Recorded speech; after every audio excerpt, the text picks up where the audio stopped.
Hey everyone and welcome back to the channel. So, what exactly is P0770? The official description is shift solenoid.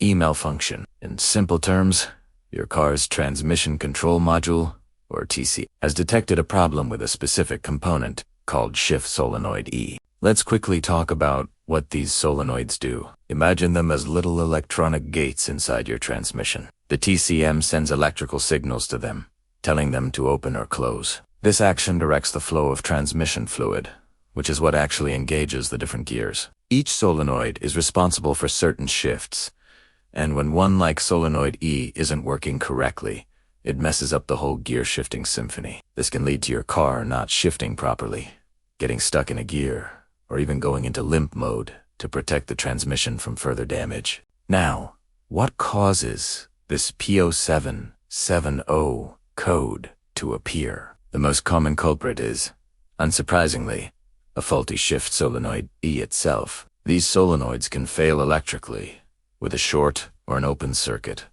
or they can get stuck mechanically. But that's not the only possibility. Another major cause is dirty or low transmission fluid. Your transmission fluid is the lifeblood of the system. If it's old, contaminated with debris, or the level is too low, it can't operate the solenoids correctly. The fluid can get so thick and sludgy that it clogs the tiny passages within the solenoids or the valve body they're housed in. This is why checking your fluid level and condition is always one of the first steps. If it looks dark, brown or black, or smells burnt, it's definitely time for a change. Next up on our list of suspects is the wiring. The solenoids are connected to the TCM through a network of wires. These wires can get damaged, corroded, or frayed over time, especially in the harsh environment under the car. A loose connection at the solenoid connector or the TCM can also interrupt the signal and trigger the code. Sometimes, the problem isn't the solenoid at all, but the electrical pathway leading to it. Less common,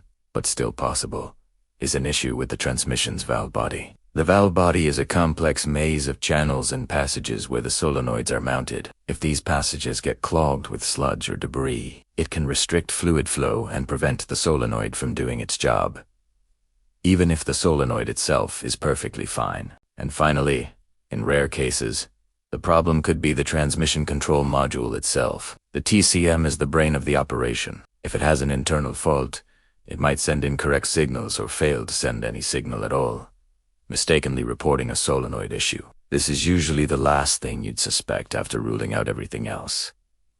So, you've got the code. What are the symptoms you might notice while driving? The most obvious one is poor shifting performance. You might experience harsh or delayed shifts, or the transmission might feel like it's slipping between gears. Your car might get stuck in a specific gear, often second or third, which is the limp mode I mentioned earlier. You'll also definitely see the check engine light or another transmission warning light illuminated on your dashboard. In some cars, you might also notice a decrease in fuel economy because the engine is operating in the most efficient gear. So how do you diagnose and fix this? First, and I can't stress this enough, check your transmission fluid. Make sure the level is correct and the fluid is in good condition.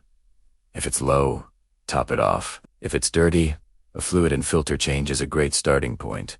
It might even solve the problem. Next, you'll want to inspect the wiring and connectors going to the transmission. Look for any visible signs of damage, corrosion, or loose connections. If you have you can check for continuity and proper voltage at the solenoid S connector to see if the electrical signal is even reaching it. If the fluid and wiring check out, the next logical step is to test the solenoid itself. You can often do this by checking its resistance with a multimeter. You'll need to compare your reading to the manufacturer's specifications. If the resistance is out of spec, the solenoid is bad and needs to be replaced. You can also sometimes apply 12 volts directly to the solenoid to see if you can hear it click, which tells you it's mechanically actuating. Replacing a shift solenoid can range from fairly easy to quite difficult, depending on your vehicle. On some cars, you can access them just by dropping the transmission pan. On others, it's a much more involved job. If you're not comfortable with this level of work, it's best to take it to a qualified mechanic. If you replace the solenoid and the code comes back, that's when you start looking at a clogged valve body or a potential issue with the TC. So there you have it, a complete rundown of the P0770 fault code. It can seem intimidating, but with a logical step-by-step approach, you can narrow down the cause and get your car shifting smoothly again. Thanks so much for watching. I hope you found this guide helpful. If you did, please give this video a thumbs up and consider subscribing for more car repair tips and tricks. Got a question? Drop it in the comments below. Drive safe, and I'll see you in the next one.